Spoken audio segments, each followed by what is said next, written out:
All the President's Men is considered one of the best political thrillers of the 1970s, and perhaps one of the best ever made, thanks in no small part due to its very accurate depiction of two journalists uncovering Richard Nixon's involvement in the Watergate scandal. But while there are many aspects to the movie that definitely deserve praise, there is another, often overlooked reason why it works so well as a political thriller, especially when compared to many others from the 1970s. And today, I'd like to go over this particular aspect of All the President's Men and why it's so important. What specifically did it have going for it that most other thrillers of the 1970s didn't? And there will be spoilers ahead for not only All the President's Men, but a bunch of other thrillers from the 70s as well. So in case you don't want something ruined, I would highly recommend you keep on the lookout. I won't be giving out any other spoiler warnings in this video. Okay, so before anybody says it, no. The reason All the President's Men stands up so well as a thriller isn't the fact that it was based on a true story. Though that certainly does help it along, don't get me wrong, but that's not the overlooked element that I'm referring to. Instead, that would be the fact that it actually feels like a thriller. It builds tension very effectively, and you genuinely fear for the character's safety, even if nothing ultimately does happen to them. Now, I know you might be thinking, but isn't that basically a given when it comes to thrillers? That it leaves the audience on the edge of their seat, fearing for the characters? And the answer to that is most definitely yes. But when it came to thrillers of the 1970s, writers and directors took a different approach to the genre. And not only was it borderline baffling, but it arguably served as a detriment to it more than anything else. Because if you look at most thrillers made in that era, the one thing they all tend to have in common is that they have entire scenes without any dialogue, danger often appears out of nowhere, and the reasons behind the characters' actions aren't usually explained until after they do them.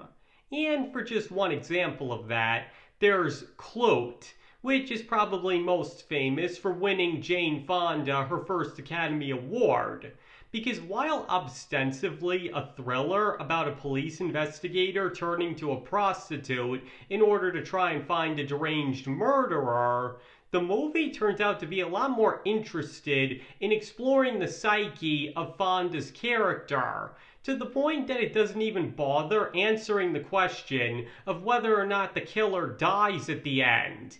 And if the audience isn't paying attention, they could easily end up completely lost. So while it doesn't make for a bad movie, it's not a very good thriller either, because it doesn't do a great job of building tension. And the same could be said for The Parallax View, a 1974 political conspiracy thriller starring Warren Beatty. And once again, while the movie does do its job of instilling paranoia in the audience, it similarly isn't all that effective as a thriller because it's too dang quiet.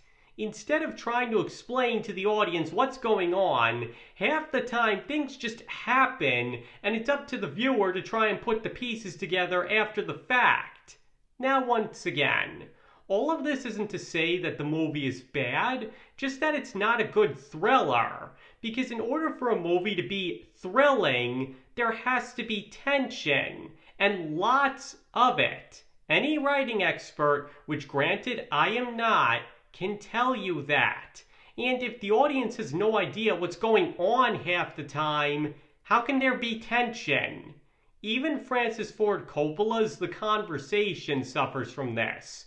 though to a lesser extent because Harry's paranoia, the threat his employer poses, and the ambiguity of the titular conversation are all pretty effective at getting in the audience's head.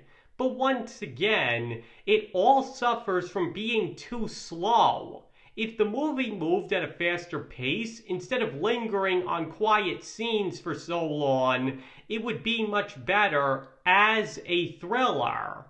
Or another good example of this is Clint Eastwood's directorial debut, Play Misty for Me, which I already discussed at length in another video, which you can find a link in the description to. And one thing I specifically say in that video is that, especially compared to Fatal Attraction, Play Misty for Me simply drags in a couple of places and would have benefited from a faster pace. Because unlike the previous examples, which some could argue weren't really meant to be thrillers, Play Misty for Me is definitely meant to be a thriller, and it still suffers from the same problems. But All the President's Men doesn't take the approach that those movies did. Instead, the movie has a faster pace and actually takes time to explain to the audience what's going on so they won't get bored or lost. And most importantly, though it's not the most tense movie ever made, it still manages to actually keep building tension as opposed to just having bursts of it, which is what a thriller is supposed to do. As they keep finding out more about the scandal and how deep it really goes, you start to get the feeling that their lives are in imminent danger, and that's how a good thriller operates. It slowly builds up tension, so the audience becomes more and more convinced that something bad is going to happen. And that's what most other thrillers of its day lacked. Honestly, what those other thrillers often did was much more in line with jump scares than anything to do with tension. And the thing is, this is a concept that was clearly understood since the beginning of Hollywood. I mean, why do you think Alfred Hitchcock is still such a household name, despite most of his contemporary directors being completely forgotten? Because he was simply that good at what he did. He knew how to make an effective thriller. He knew how to build tension in ways that left audiences absolutely terrified of what would happen next. And he did that so effectively that most of his movies still pack the same punch even today. Hitchcock was called the master of suspense for a reason, after all. But it wasn't just that he knew how to build tension, he also knew exactly how and when not to use it as well. And a great example of that is Arbogast's murder in Psycho. Since Hitchcock had been sick, somebody else initially shot the scene, but Hitchcock hated it because it was filmed in a way that told the audience something bad was going to happen, aka it was building tension. So instead, he reshot the scene himself, with Arbogast just walking up the stairs normally, with only the slightest hint of danger. As a result, Mother coming out and killing him comes completely out of nowhere, and makes for a much more effective moment than if the audience had seen it coming. To put it simply, the point of a thriller is to make the audience feel scared, but in a much more exhilarating way than horror movies do. It's much more about the fear of what might happen than what actually is happening. That's why they usually rely so much on tension, and that is what many thrillers of the early 1970s didn't have that All the President's Men did. And because of that, it has much more in common with earlier thrillers, and especially the 1964 political conspiracy film 7 Days in May, than any of its contemporaries. And just for those of you who don't know, 7 Days in May tells the story of an unpopular president getting wind of the fact that a beloved general plans to take over the government to prevent him from making peace with the Soviet Union. And in this case, the thriller elements come in the form of both sides fighting each other subtly, with nothing out in the open. It's all strictly confidential and behind closed doors. And most notably, nobody is assassinated, with the only death occurring because the unlucky guy just happened to be in an unrelated plane crash. Instead, the general is fine just kidnapping people and holding them until he can enact his plan, with one character being left extremely annoyed, but in the end no worse for wear. And all of this serves to make the movie even more effective as a thriller because it feels a lot more realistic than the general being publicly exposed and the two sides shooting it out themselves. Because everything is done in secrecy and as legally as possible, as well as the fact that nobody knows who to trust, it makes it feel all the more likely that the general can win, especially because the president and those loyal to him have to jump through so many hoops to get him to back down. And this is exactly the same approach All the President's Men takes, to the point that some would say 7 Days in May might have been an inspiration for the way the conspiracy is depicted. Because once again, the tension is derived from how secretive and quote-unquote legal everything is. And with every move they make, the audience is just waiting for Nixon to retaliate from the shadows. And the fact that said retaliation never comes is irrelevant, because it's all about the fear of what will happen rather than the outcome itself. So the point here is, All the President's Men taking the more old school approach to being a thriller definitely served as a major benefit to the movie, and is probably a major reason why it still has lasting appeal.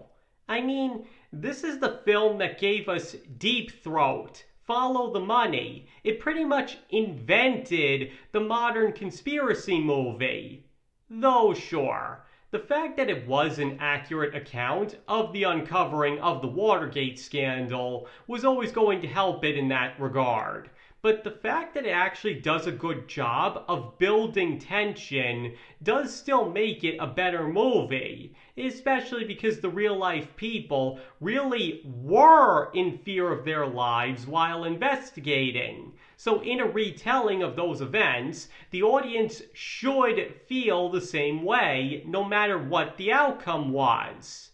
And the fact that it actually succeeds in that task arguably makes it a much better thriller than most others released in the early 1970s.